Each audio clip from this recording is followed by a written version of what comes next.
Direction Investments has popularized ETFs that use bullish and bearish leverage, but did you know that they've also got a formidable lineup of thematic ETFs covering mega trends like streaming media, cloud computing, and clean energy? Dave Mazza with Direction joins us right after this.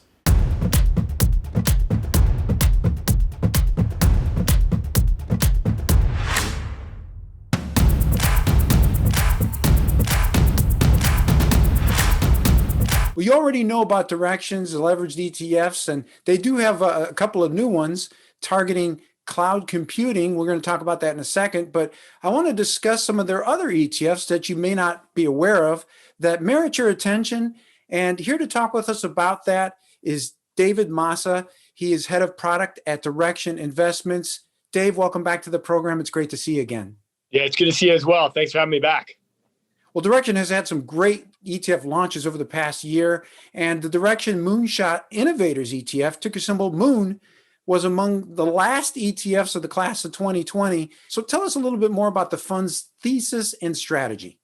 Yeah, the idea behind MOON is a relatively simple one. It's to identify the 50 most innovative early stage companies in the US market. But the question is, well, Dave, what do you mean by innovative and what do you mean by early stage? There, early stage, it's all small to mid-cap companies. For us, it's very important when thinking about disruption and innovation. Now, there certainly are mega cap companies that continue to innovate and disrupt. And of course, you got your Googles, your Amazons, your Apples. But they're found in so many portfolios today. We wanted to develop something that was going to be truly distinct. And then you combine that focus of going down the market cap spectrum, combining it with innovation. And how we measure innovation is in two ways. Because we want companies to be talking the talk and walking the walk when it comes to that idea. So we created a composite score with our partners over at S&P Kensho. What we do is we look, again, at companies' regulatory filings to see relative to their peers, are they using terms that are specific to biotech or electronic vehicles or autonomous vehicles, clean energy, what have you, that are more directly toward innovation, again, relative to their peers. But at the same time, are they spending more money on R&D relative to their revenue, relative to their peers? So that's why I say it's about talking the talk and walking the walk. And then we take that universe and boil it down to those 50 companies that are spending the most on innovation and talking about innovation relative to their peers. And the universe today leads you to a really, really interesting basket of securities. As you know, the pandemic has been transformational to businesses everywhere, and the financial services industry is no exception. Direction conducted a survey of financial advisors about the shift from working in the office to working at home. So what do the trends say right now as to how financial advice these days is being rendered? Yeah, it's really interesting. So there's been a significant amount of surveys done at the corporate level and at the individual level that have garnered speed. So you have PwC talking to CFOs, you have Salesforce frequently talking to end users of the product across industries, but no one's actually looked at financial advisors. And with our, of course, with our work from home ETF, WFH, we thought it was a good opportunity to understand what are financial advisors doing and how are they feeling in this environment. And it's interesting. Actually, financial services has seen a relatively high portion of folks continuing to work at home throughout the pandemic because it's come actually without a decrease in productivity. So advisors are actually finding that they're, not in all cases, but in many cases, it's liberating to have some time at home and in some cases now reintegrating back into the office or connecting with clients, more importantly, in a different way because of the environment we find ourselves in, right? So I think at first in the pandemic, people were scared to have their kids or their spouse or their dogs on camera. But we've learned that that actually is important. Everyone's going through the same thing here. So for advisors, again, as long as they get the technology right that they need to do that, it's made them be able to connect with clients in different ways. The world's economic model is shifting away from exhausting resources to conserving resources, and it's impacting everything from the clothing we wear to the food we consume. Direction has just launched the World Without Waste ETF. That's ticker symbol WWO. Wait, that's two W's, WWOW. So how does the fund go about choosing stocks held inside its portfolio? Yeah, we know one of the biggest themes toward the end of 2020 and into this year has been clean energy. Yeah. Significant inflows into clean energy ETFs. Many of them have had great performance. But when we think about the longer term trend of a more sustainable world, clean energy is just one component of that.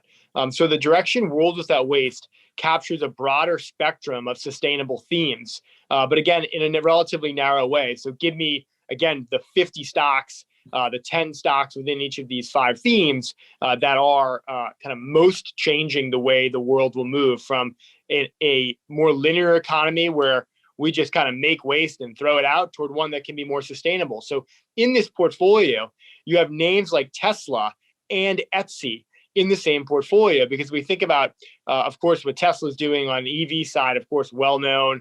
Performance of that stock has been great. Etsy's a platform for folks to be able to have kind of more sustainable product purchases and sharing, and really changing the way the economy works in making it in a more circular way. So we think for folks who are interested in clean energy, whether it's for the performance side or for the fact that it can make sense in your portfolios to align with what your values are, thinking about it even a bit broader is why we developed the World Without Waste ETF. Emerging markets from places like China, India, and South Korea have really gotten off to a very strong start here in 2021. So what do you see happening in this particular space? Well, I think what's interesting here is, the COVID pandemic has accelerated longer term trends like remote work, cloud computing, and things of that nature. But what's also done is seen kind of a bifurcation in economies. Emerging markets were really left behind the U.S. and other developed markets for many years because their economies were so reliant on commodities. Many of them, particularly China, it's still undergoing this, but they've become to be a more service-oriented economy, not just reliant on either commodity imports or, more importantly, exports.